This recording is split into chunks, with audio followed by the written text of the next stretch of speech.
안녕하세요. 오늘은 간단하게 파이널 컷 프로로 편집하는 방법을 알려드리려고 합니다. 편집 프로그램에 대해 아무것도 모르는 왕초보분들을 위한 가이드입니다. 편집의 가장 기본적인 워크플로우는 편집하고자 하는 영상이나 사진을 불러와서 자르고 붙이고 내보내는 것입니다. 이 원리만 안다면 비단 파이널 컷 프로뿐만이 아니라 다른 편집 프로그램도 충분히 사용할 수 있습니다. 먼저 파이널 컷 프로를 실행합니다. 아무것도 없는 빈 화면이 나옵니다.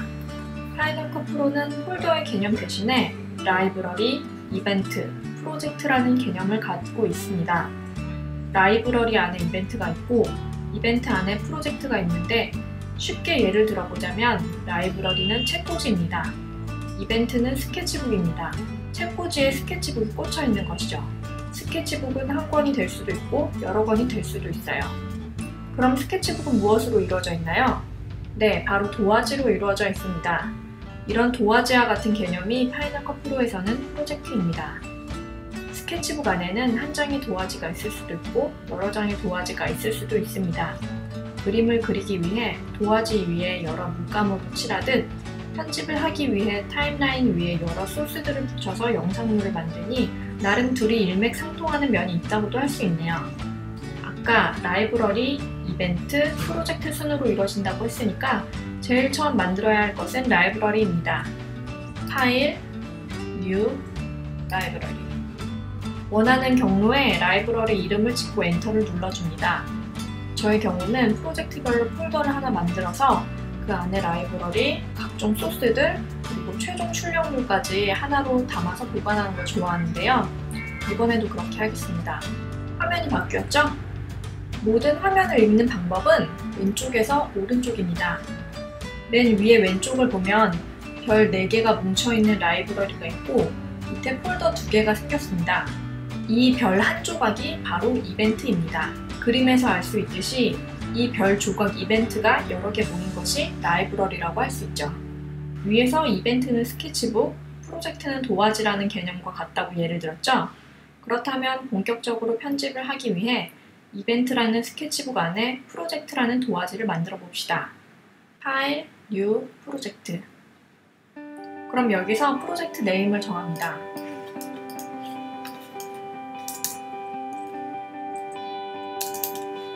밑에는 여러 가지 옵션이 많은데 비디오 포맷과 코덱에 관련된 부분입니다. 만약에 내가 촬영한 영상에 대해 잘 알면 여기서 적절한 옵션을 선택하시고 아니면 무난하게 다음과 같은 포맷을 선택합시다. 프로젝트 파일을 만들어도 딱히 바뀐 것은 없습니다. 아까 편집의 워크플로우는 뭐라고 했죠? 편집하고자 하는 영상이나 사진을 불러와서 자르고 붙이고 내보내는 것이라고 했죠? 그럼 이제 영상이나 사진을 불러와 봅시다. 편집에 쓰이는 영상이나 사진, 이미지 파일, 음악 등을 소스라고 합니다. 소스를 불러오는 행위를 임포트라고 합니다. 임포트를 하는 방법은 총 4가지가 있는데 오늘은 최대한 간단하게만 보여드릴게요. 마우스 오른쪽을 클릭하시고 임포트 미디어라는 메뉴를 클릭합니다. 단축키는 커맨드 I입니다. 그러면 이렇게 임포트 창이 뜹니다. 편집을 하고자 하는 소스들이 들어있는 폴더를 선택해 봅시다. Shift를 누르고 선택을 하면 처음부터 끝까지 선택을 할 수 있습니다. 여기서 중요한 것은 옆에 있는 파일스 부분입니다. Copy to 라이브러리는 파일을 저장된 위치에서 라이브러리로 다시 복사해 오는 것이고 Leave Files in Place는 파일을 저장된 위치에 그냥 두는 것인데요.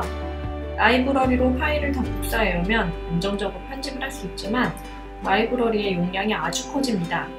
때문에 Leave Files in Place가 활성화되어 있다면 가급적이면 이걸 선택하세요. 종종 Copy to 라이브러리밖에 안 되는 경우도 있는데 상관없습니다.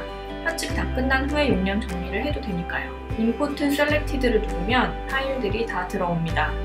여기에 이 부분을 소스 창이라고 그러고 이 부분을 뷰어라고 하는데요. 이곳과 이곳에서 이루어지는 모든 영상들이 이 뷰어 창에 보이게 됩니다. 이런 동영상 파일들을 클립이라고 합니다. 클립 위에 마우스를 올리고 그냥 살살 옆으로 움직여보세요. 뷰어 창에 영상들이 보입니다. 이 밑에 부분은 타임라인이라고 합니다. 타임라인이 곧 프로젝트라고 생각하시면 됩니다. 즉 도화지라는 뜻이죠. 여기에다 영상을 붙이고 쌓아야 편집이 완성됩니다. 내가 편집하고자 하는 영상들을 선택해서 아래로 쭉쭉 드래그를 해줍니다. 커맨드 키를 이용을 하면 내가 원하는 영상들만 선택을 해서 내릴 수 있고, Shift 키를 이용을 해서 처음과 끝을 지정을 한 다음에 모조리 불러서 내려올 수도 있습니다. 아까 제가 모든 화면을 읽는 방법은 왼쪽에서 오른쪽이라고 했습니다. 맨 왼쪽이 편집의 앞부분입니다. 스페이스바를 누르면 플레이가 되는데, 플레이를 하시면서 내가 잘라내야 할 부분을 살펴봅니다. 그리고 이제 이 동영상 클립들을 잘라내야겠죠? 자르려면 뭐가 필요하죠? 칼이 필요합니다. 칼을 찾아봅시다. 이 화살표 버튼을 클릭을 하면 면도칼 모양의 아이콘이 보입니다. 블레이드입니다. 단축키는 B예요. 이 단축키는 아주 많이 쓰니까 외우셔야 합니다. 블레이드를 선택하시고 원하는 부분에 클릭을 하면 클립이 잘립니다. 저는 이 앞부분은 필요 없어요. 지워야겠죠? 그런데 지우려고 하니까 아직도 면도칼 모양이라서 아무리 클릭을 해도 그냥 잘리기만 합니다. 그래서 도구를 바꿔줘야 해요. 화살표 아이콘을 다시 누릅니다. 셀렉트 아이콘을 클릭해주세요. 이 단축키는 A입니다. 역시 많이 쓰니까 반드시 외워주세요. 필요 없는 부분을 선택을 하고 지워줍니다. 지우는 것은 똑같이 딜리트 키를 누릅니다. 파이널 컷 프로는 마그네틱 타임라인이라는 독특한 시스템을 가지고 있는데, 타임라인의 클립들이 하나로 연결돼서 움직이는 거예요. 이를테면 내가 이 부분을 잘라내면 뒤에 부분이 딸려서 앞으로 밀려옵니다. 어떻게 보면 유용하고 어떻게 보면 불편한데, 간단한 가편집을 하기엔 정말 편하고 빨라요. 남은 편집을 해봅시다.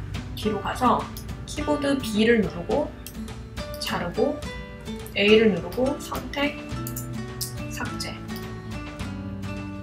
B, A, 삭제. 클립 자체가 필요 없다면 통으로 선택하시고 지우시면 됩니다.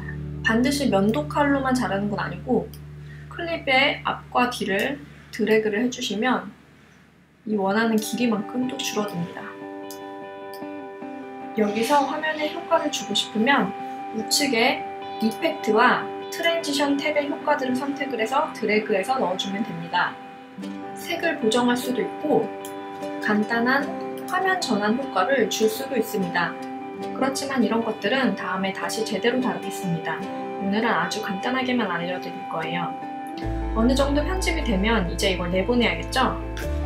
드래그를 해서 전체를 선택하고 파일, 쉐어, 마스터 파일을 클릭합니다. 다른 편집기에선 쉐어라는 용어 대신 익스포트라는 용어를 쓸 거예요. 같은 기능입니다. 세팅을 누르시면 여러 포맷을 설정할 수 있는 기능이 있습니다. 이 부분은 동영상 파일 포맷에 관련된 부분이라 조금 더 전문적인 부분인데, 무난하게 저는 H264를 선택해 보겠습니다. 밑에 대략적인 용량이 나오는데, 만약에 나는 조금 더 적은 용량의 파일이 필요하다고 하면 포맷을 컴퓨터로 바꾸시고 레졸루션에서 비디오 해상도를 좀 낮은 걸로 바꾸시면 됩니다. 저는 그냥 풀 HD로 할게요. 그리고 넥스트를 클릭합니다.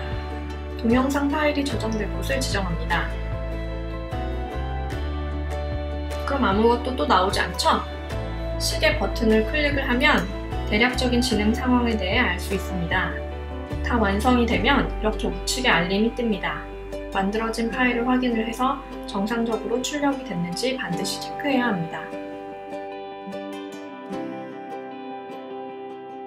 오늘은 이렇게 대략적인 파이널 컷 프로 사용법을 알아봤습니다. 다음에는 조금 더 영상을 디테일하게 만들 수 있는 자세하고 재미있는 팁앤테크로 찾아뵙겠습니다.